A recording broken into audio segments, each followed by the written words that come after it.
Hello everyone, good evening. कैसे हैं आप सब लोग?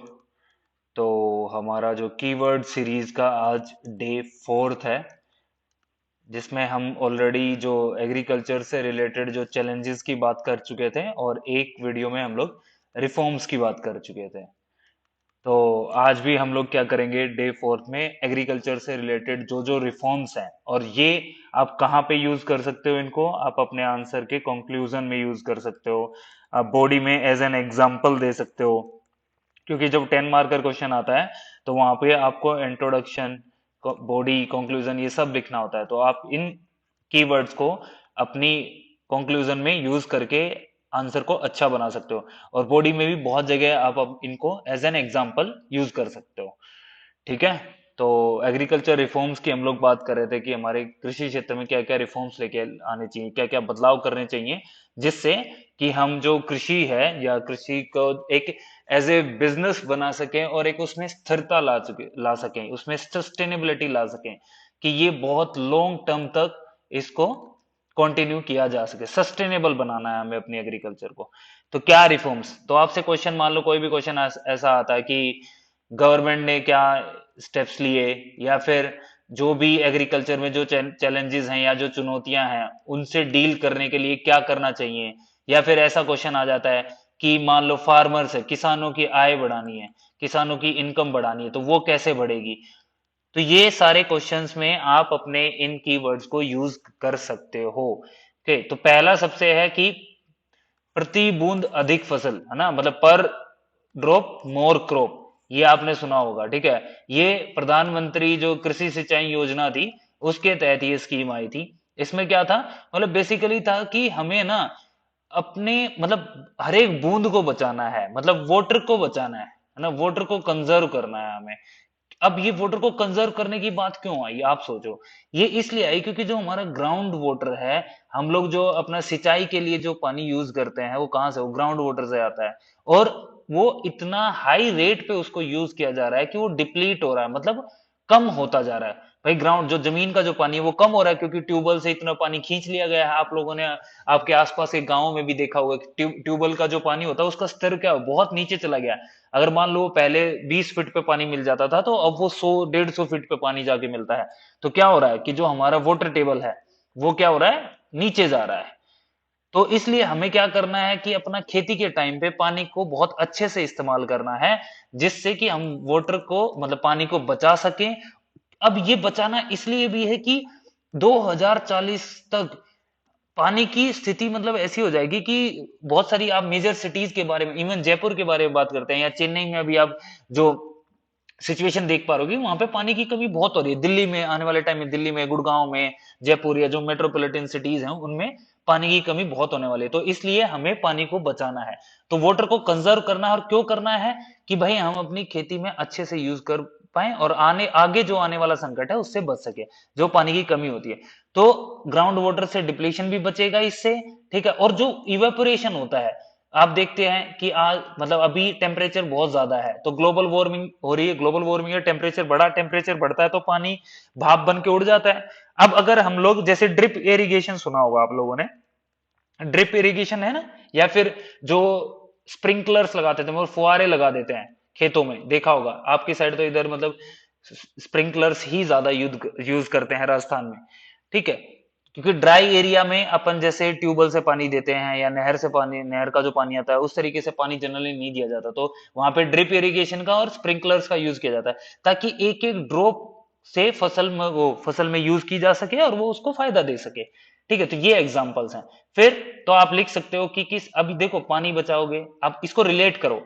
जब ड्रिप इरिगेशन का यूज करोगे, स्प्रिंकलर्स का यूज करोगे, तो ट्यूबवेल नहीं चलाना पड़ेगा, और मतलब ज्यादा एनर्जी यूज नहीं होगी, पानी की वेस्टेज कम होगी, आपका फ्यूल कम लगेगा, तेल का पैसा कम लगेगा, इलेक्ट्रिसिटी आपकी कम होगी।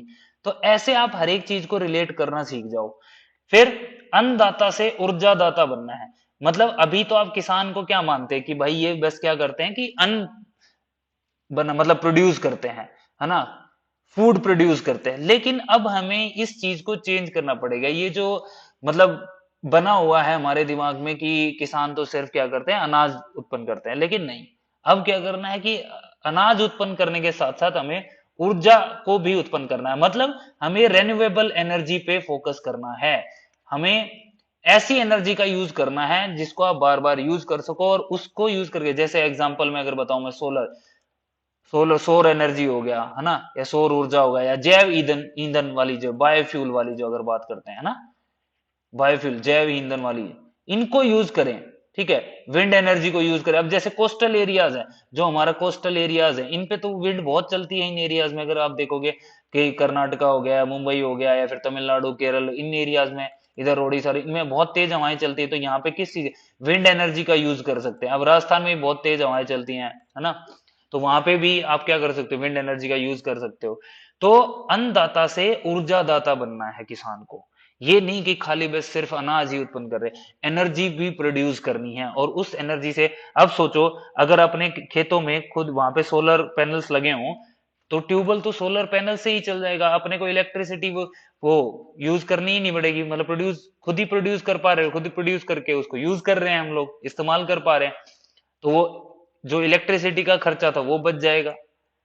तो इस तरीके से किसान अपने आप को अन्नदाता से ऊर्जादाता में कन्वर्ट कर सकता है, बना सकता है। ठीक है, फिर हर खेत को पानी, मतलब इरिगेशन फैसिलिटीज, जो सिंचाई जो सुविधाएं हैं, उनको दुरुस्त करना पड़ेगा।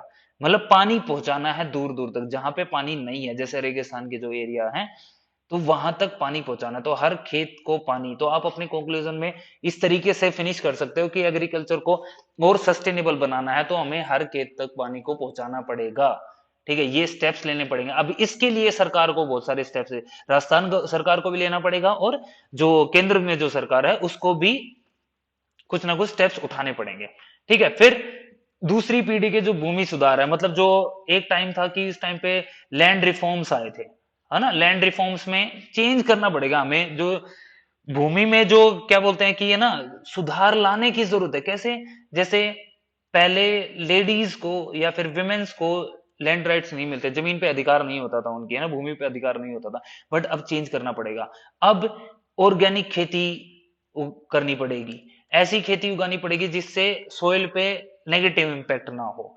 दूसरी चीज कि आपको जो पट्टेदारी वाले जो रिफॉर्म्स होते हैं, पट्टे पे देते हैं ना अपन जमीन को, कि पट्टे पे दे, तो उसमें रिफॉर्म्स लाने पड़ेंगे, ताकि मतलब जो जिसकी जमीन है, वो जिसको जमीन दे रहा है उसको, उसके साथ डिस्क्रिमिनेशन ना करे, उत्पीड़न ना करे उसका। या फिर जो जमीन पे जो लोग काम करते हैं, मतलब फसल काटते हैं या फसल को उगाने में हेल्प करते हैं जो किसान, तो उनके प्रति या फिर उनके साथ कोई भी डिस्क्रिमिनेशन ना हो। तो इसलिए ये रिफॉर्म्स लाने की जरूरत है।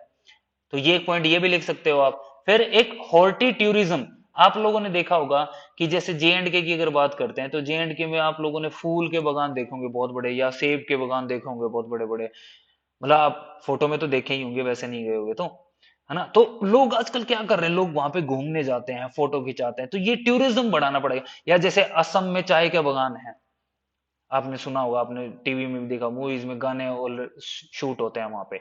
तो टूरिज्म में भी काम आ सकता है। तो हमें इस तरीके से बनाना है कि ऐसी प्रैक्टिसेस करनी है एग्रीकल्चर में भी, ताकि लोग उसको देखने आए, टूरिस्ट आए वहां पे। जब टूरिस्ट आएंगे तो वहां की इकोनॉमी अपने आप बढ़ेगी। तो हॉर्टी टूरिज्म बढ़ाना पड़ेगा, ऑर्गेनिक फार्मिंग करनी पड़ेगी, सब्जियां उगाओ, फल उगाओ, ठीक है, फूल उगाओ। तो ये इन चीजों से आप क्या कर सकते हो, एग्रीकल्चर में रिफॉर्म्स ला सकते हो। ये सारे पॉइंट्स आप लिख सकते हो। तो एक बार फिर से अगर मैं रिवाइज कराऊं, तो पर ड्रॉप मोर क्रॉप, अन्नदाता से क्या करना है, ऊर्जादाता बनना है, अन्नदाता टू ऊर्जादाता। ओके, हर खेत को पानी, हॉर्टिट्यूरिज्म and second generation of land reforms लेके आने पड़ेंगे। अगर एग्रीकल्चर को क्या बनाना है, सस्टेनेबल बनाना है, मतलब स्थिर बनाना है, कि बहुत लॉन्ग टर्म तक इसको यूज किया जा सके और इसका कोई नेगेटिव इम्पैक्ट ना हो, इसका इन्वायरमेंट पे नेगेटिव इम्पैक्ट ना हो, फार्मर्स का क्या हो, इनकम बढ़ जाए। फार्मर्स की जब इनकम बढ़ेगी तो उनका लाइवलीहुड, मतलब उनका जीवन यापन अच्छे से हो पाएगा। तो अच्छे से हो पाएगा तो वो अपने बच्चों में हेल्थ के और एजुकेशन के लिए पैसा लगा पाएंगे। जब अच्छी एजुकेशन और हेल्थ उनको होगी, तो वो देश की जीडीपी में या ग्रोथ में बहुत कंट्रीब्यूट करेंगे। तो इस तरीके से आप इन पॉइंट्स को अपने कंक्लूजन में यूज कर सकते हो, बॉडी में यूज कर सकते हो। ठीक है, तो हमारे 4 दिन के वीडियो कंप्लीट हो गए हैं, आप एक बार रिवाइज कर लेना। अब इसके ऊपर कल आपको टेलीग्राम पे दो क्वेश्चन एग्रीकल्चर से रिलेटेड दे दिए जाएंगे, आपको वो लिखने हैं और उस ग्रुप पे पोस्ट करने हैं। अक्षय सर रेगुलर उनको चेक कर रहे हैं, अक्षय सर अभी आरएस ऑफिसर हैं, ठीक है, बीकानेर में पोस्टेड हैं, तो वो चेक करते हैं, तो प्लीज आप पोस्ट जरूर करें। वो जैसे भी अपने टाइम के अकॉर्डिंग उन चीजों को चेक कर देंगे। That's all, thank you very much. इसको शेयर और कर दो यार, बस ये रिक्वेस्ट है।